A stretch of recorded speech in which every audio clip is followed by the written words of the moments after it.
ನಮಸ್ಕಾರ ರೀ ಟಗರು ಪ್ರೇಮಿಗಳಿಗೆ ಮತ್ತು ಟಗರಿನ ಮಾಲಕರಿಗೆ. ಇವತ್ತಿನ ಈ ವಿಡಿಯೋ ಒಳಗೆ ಟಗರು ಮರಿಗಳಿಗೆ ಇಂಜೆಕ್ಷನ್ ಮಾಡೋದ್ರಿಂದ ಏನೇನು ಎಫೆಕ್ಟ್ ಆಕ್ಕಾವ ಅಂತೇಳಿ ಈ ವಿಡಿಯೋ ಒಳಗೆ ನೋಡೋಣ್ರಿ. ಈಗ ಸಣ್ಣ ಮರಿಗಳಿಗೆ ಹಾಲಲ್ಲೊಳಗೆ, ಎರಡಲ್ಲೊಳಗೆ, ನಾಲ್ಕಲ್ಲೊಳಗೆ ಇವೇನು ಸಣ್ಣ ಸಣ್ಣ ಮರಿ ಇರ್ತಾವೆ ನೋಡ್ರಿ. ಆ ಮರಿಗಳಿಗೆ ಕಣಕ್ಕೆ ಹೋಗೋಕ್ಕಿಂತ ಮುಂಚೆ ಇಂಜೆಕ್ಷನ್ ಮಾಡ್ತಾರೆ. ಆ ಇಂಜೆಕ್ಷನಿಂದ ಏನೇನು ಪರಿಣಾಮ ಬೀರ್ತದೆ ಅಂತೇಳಿ ನೋಡೋಣ್ರಿ ಈ ವಿಡಿಯೋ ಒಳಗೆ. ಈ ಇಂಜೆಕ್ಷನ್ ಮರಿಗಳನ್ನ ಕಣಕ್ಕೆ ಕೊಯ್ದ ಮ್ಯಾಗ ಹೆಸರು ಒದರಿದ ಮ್ಯಾಗ ಒಂದು 10 ನಿಮಿಷ ರಾಕ್ಲೆ ಮಾಡ್ತಾರೆ ರೀ. ಅದನ್ನು ಮಾಡಿದ ಮ್ಯಾಗ ಇನ್ನು ಮರಿಗಳಿಗೆ ಏನೇನು ಅಂದ್ರೆ ಅದು ಮರಿ ಆಡ್ತಾ ಪೆಟ್ಟು ಬಿದ್ರೂ ಏನೂ ಆಗೋದಿಲ್ಲ ರೀ. ಮತ್ತು ಹೊಳ್ಳಿ ಅದು ಎಟ್ಟು ಓಡಿದ್ದು ರನ್ನಿಂಗ್ ಏನೂ ಗೊತ್ತಾಗೋದಿಲ್ಲ ರೀ.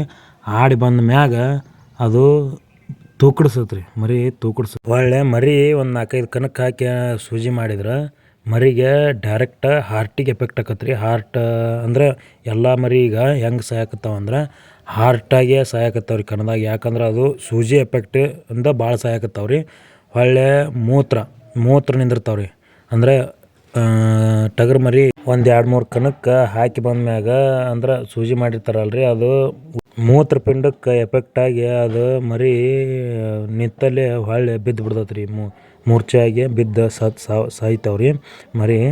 ಮತ್ತು ಹೊಳ್ಳೆ ಅದು ಡೈರೆಕ್ಟ್ ಮರಿಗೆ ತಲೆ ನುಸ್ತತೆ ರೀ. ಹೊಳ್ಳೆ ಮರಿ ತೂಕಡಿಸ್ತತಿ, ಬೆವ್ರಾಕ್ ಸ್ಟಾರ್ಟ್ ಮಾಡ್ತದೆ ಮರಿ.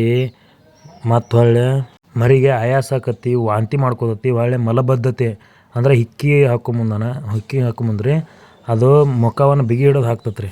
ಅದರಿಂದ ಅದಕ್ಕೆ ಎಫೆಕ್ಟ್ ಭಾಳ ಆಕತ್ತೆ ರೀ. ಈ ಸೂಜಿ ಮಾಡಿದ ಮ್ಯಾಗ ರೀ ಬ್ಲಡ್ ಪ್ರೆಷರ್ ಆಕತ್ತಾನ. ಬ್ಲಡ್ ಪ್ರೆಷರ್ ಆದಂಗೆ ಅದಕ್ಕೆ ಹೆಚ್ಚಿಗೆ ಸಿಟ್ಟು ಬರೋದು ಇದು ಮಾಡ್ತತಿ. ಹಾಗಾಗಿ ಅದು ಭಾಳ ಎಫೆಕ್ಟ್ ಆಕತ್ತಾನ ಸೂಜಿ ಅಂತ ರೀ. ಮತ್ತು ರೀ ಸೂಜಿ ಮಾಡೋದ್ರಿಂದ ಮೇನ್ ಎಫೆಕ್ಟ್ ಮೂತ್ರ ಕಟ್ಟಾಕತ್ತೆ ರೀ. ಮೂತ್ರಕೋಶಕ್ಕೆ ಡೈರೆಕ್ಟ್ ಒಂದು ಒಂದೇ ಕಣದಾಗ 2-3 ಸೂಜಿ ಮಾಡಂಟ್ಲೆ ಮೂತ್ರ ಕಟ್ಟಾಗಿ ಮರಿ ಸಾಯಕ್ಕೆ ಓಡಾಡ್ತದೆ. ಆದಷ್ಟು ಎಲ್ಲ ಟಗರು ಪ್ರೇಮಿಗಳು ಟಗರಿನ ಮಾಲಕರಿಗೆ ಹೇಳೋದೇನಂದ್ರೆ ಒಟ್ಟು ಸೂಜಿ ಮಾಡಬೇಡ್ರಿ, ಹಂಗೆ ನಾರ್ಮಲಾಗಿ ಆಡಿಸ್ರಿ. ಪ್ರೀತಿ ಎಷ್ಟು ಇರ್ತದೆ ಅಷ್ಟು ಮಾಡಿರಿ.